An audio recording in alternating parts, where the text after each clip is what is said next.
to start off, I guess, in a nutshell, tell us about the plan. Right. Well, first of all, what do you know? Have you seen the film at all? Have you seen the trailer, or what have you seen? Yeah, I've seen parts of the film. Okay. It's interesting. And I was actually keen to understand what prompted you to make the story. How did you even find the story? Okay. So you obviously know what the plan is in that sense. You know what they did, et cetera, and all the products they came up with, and all that. Okay, fine. Yeah. What prompted me? Well, basically, I knew of it from the time.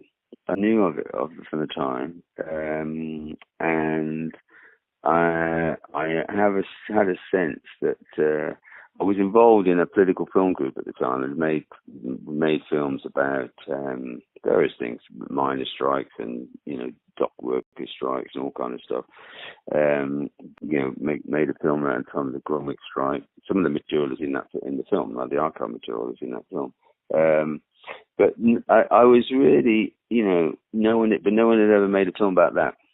And my feeling was, just a few years ago, I was thinking about wanted to make a film about that because it seemed to me relevant today, but also because it seemed to me it was like one of the most important stories that had ever emerged from sort of trade unionist working class people. In that sense, in as much as it actually offered something, it wasn't a negative thing. We, stop closing the mine or something like that, or stop doing. Generally, they're kind of tend to be, we don't want this, we don't want that, isn't it, sort of thing. Rather than it's a no, we don't want this. Rather than people coming forward with a positive, we want to do this, we can do this, we can do something positive. And it seemed to me it was very important. That was the big difference between what they did and what lots of other people did.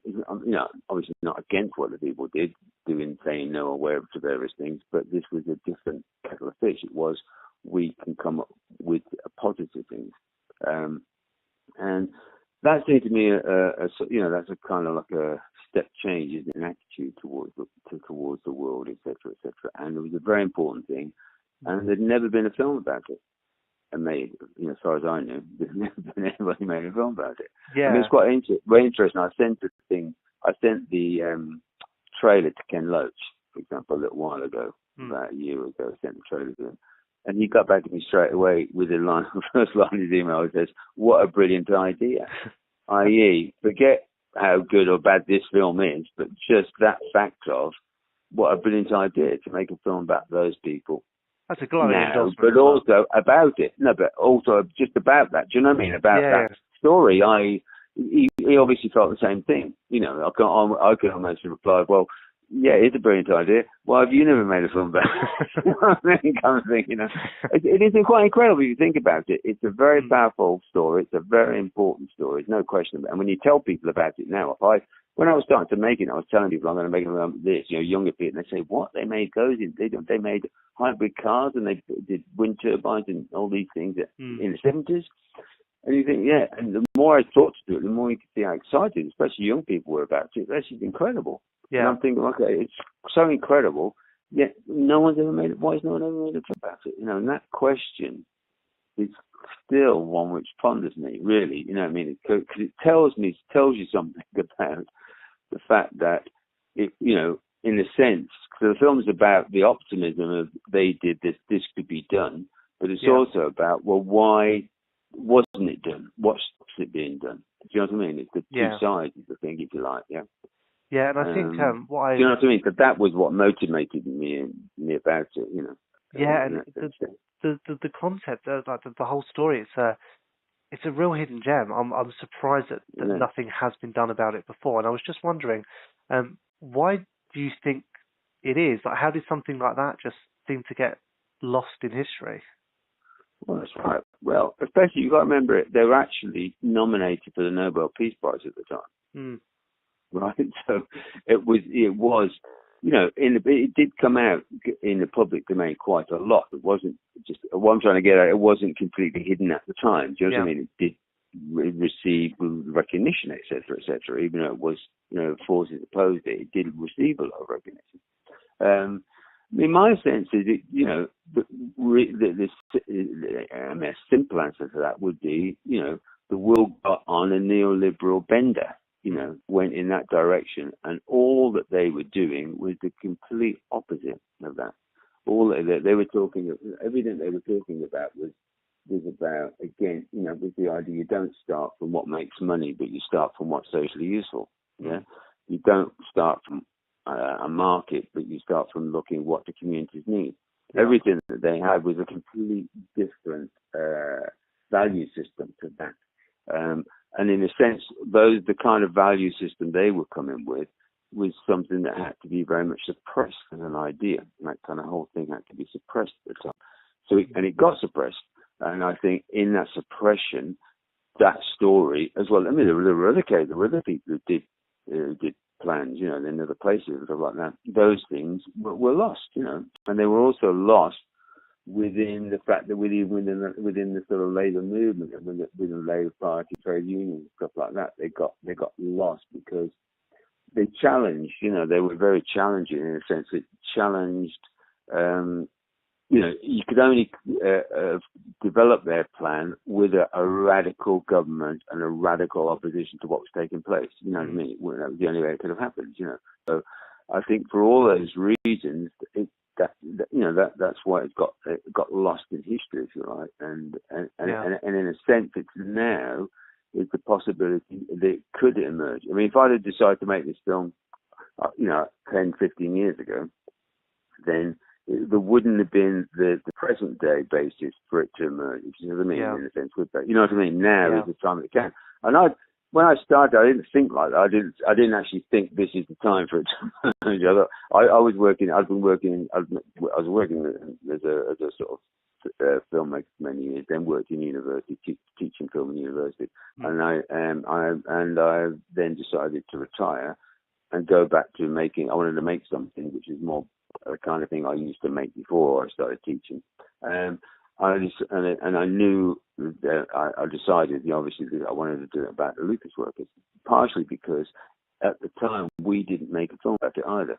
It was just inexplicable. Why didn't we make a film about it at the time? We were making a film about miners, etc., and dock workers, all the archive material that's in there. We're making film about working class struggles against various things, but didn't make a film about the Lucas workers at the time.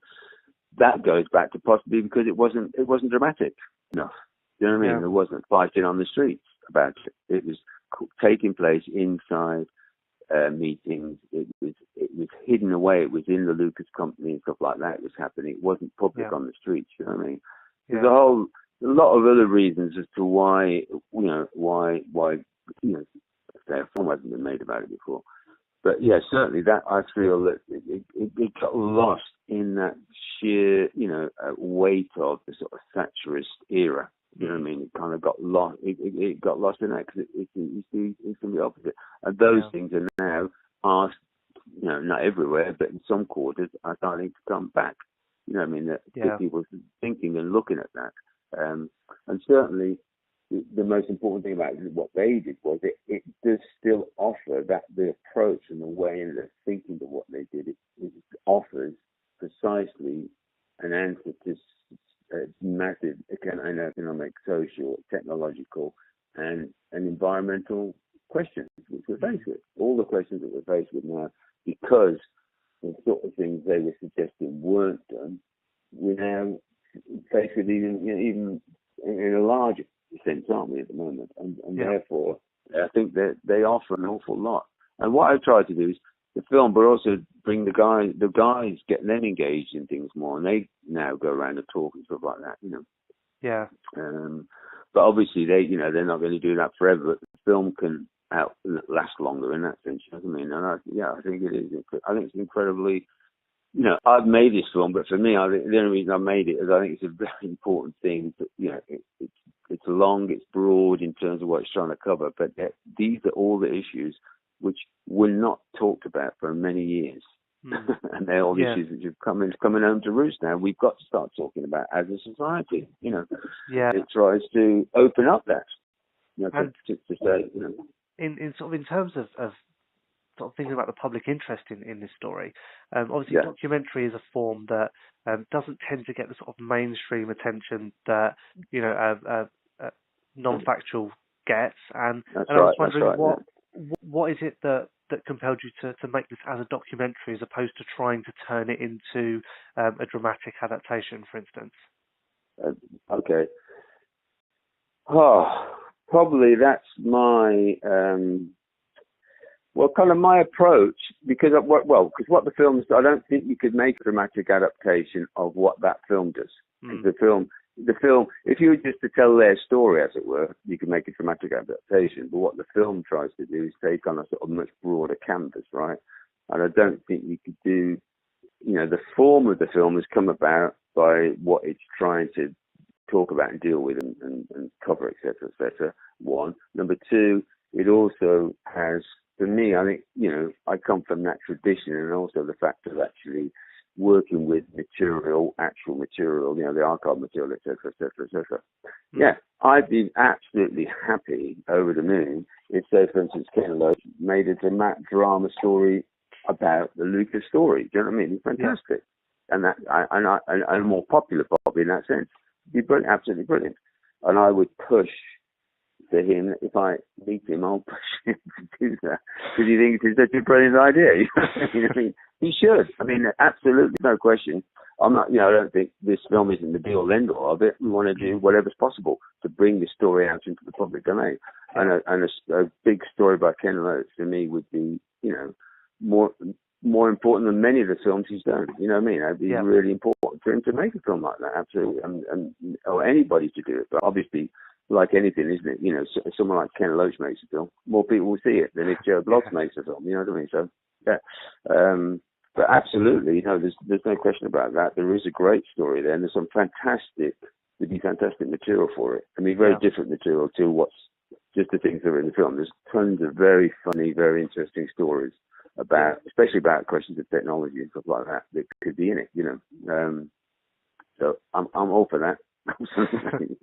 Well, that's good to know. Obviously, if Ken listens to this, get in touch with Steve. Let's make it happen. Exactly.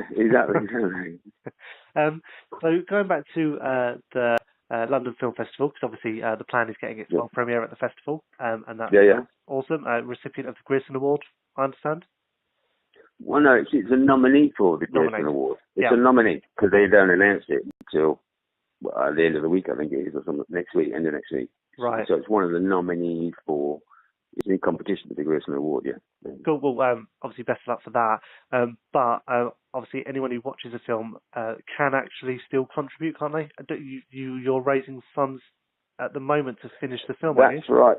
Yeah, we're still raising to be able to do copyright clearance and stuff like that, because you can show films in festivals without having full copyright clearance. Right. Festivals are allowed to do that. So we're still trying to raise money. I mean, there's another there's going to be another version made of the film, for instance, a shorter version, because everyone in every context isn't going to show the whole of that film. So there's going to be a shorter version. It could be, for instance, say political meetings or things like that, like an hour version or 40-minute film, just about the Lucas worker story, not about all the other stuff that's in the film. You know what I mean? Yeah. So we're still, doing that. We've still got a campaign around raising funds for that, and the process of copyright clearance, so it could be shown in cinemas as well. Yeah. Cool. Great. Well, thank you very much, Steve, for talking to us about the plan. And hopefully, anyone who doesn't make it to the London Film Festival will be able to download it or buy it at some point in the future. Yeah. It'll be absolutely, because the interesting thing about the crowdfunding campaign is, as you know, is to get the thing out there, so that a lot of people know about the film now.